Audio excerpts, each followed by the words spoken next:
they're testing hand velocity and they're looking at peak velocity as a metric to measure. He's got a gym aware attached to a landmine, and they're using two different weights to determine what kind of training priorities need to take place in the athlete program. Are they more muscular driven? Are they more elastic driven based on using a heavier weight versus a lighter weight when they're pressing the landmine?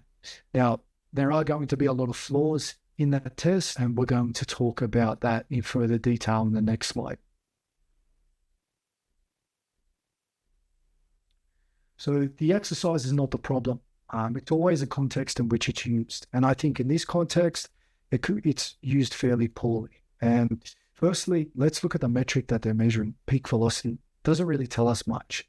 And I like to think about it like this. If you're looking at an athlete's counter movement jump, and you're only looking at jump height, but you're not looking at ground contact time, you're not looking at time to peak velocity, eccentric rate of force development, you're not looking at hip and knee displacement and how the athlete's actually producing that force and velocity in that jump height, then you're leaving a lot of food left on the table. And as you can see with this landmine here, you can see that the athletes are going to use different strategies in order to accelerate the barbell.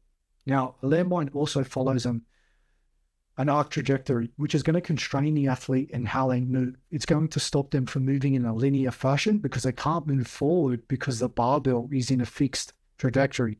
We know that with throwing a rear-hand punch, you need to move forward first before you create linear rotational momentum.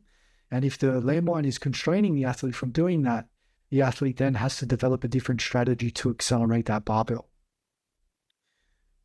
The next thing that we want to look at is nothing works in isolation throwing a punch. We know that it is a coordinated sequence of joint actions, and I'm sure this coach is fairly aware of that. However, when you have different strategies of athletes accelerating the barbell, like you'll see here in this video, some athletes will take a longer time to dip and actually re-accelerate the barbell, meaning that if I actually have a greater range of motion in accelerating a barbell, for example, if I'm performing a barbell snatch versus a hang power clean, the barbell snatch has a distance for that barbell to travel overhead. I'm automatically going to have a higher peak power reading because I've accelerated that barbell over a longer distance. The same principles apply here with the landmine. If an athlete dips long and they dip more deeper into the position of actually accelerating the bar, that barbell is going to travel a greater distance, meaning that the athlete's going to have a higher peak power reading.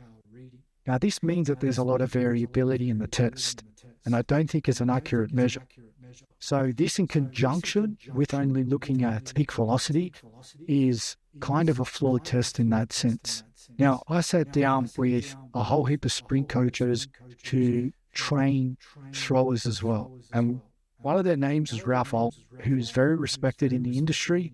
And we sat down and had a number of consultations together to discuss this testing in further detail.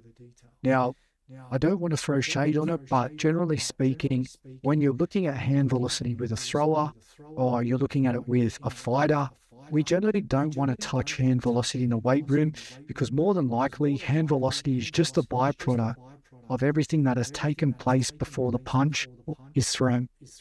We generally let the sport take care of hand velocity. So if we want to improve hand velocity, get better at the skill and let the skill do its thing.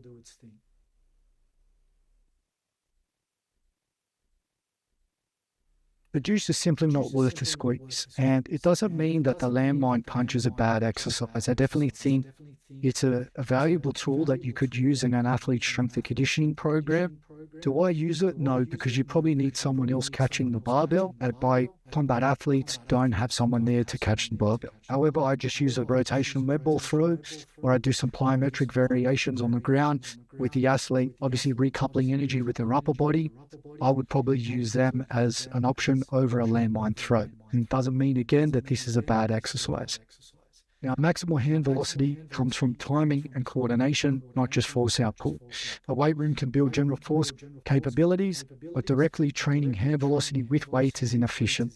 If you want faster hands, you're better off refining the skill, sequencing and neural efficiency rather than just chasing some weight room solution. Now, that's not just saying that this is pointless. It's not pointless. It's fantastic as an exercise within itself. And I never blame the exercise. It's always the context in which it's used.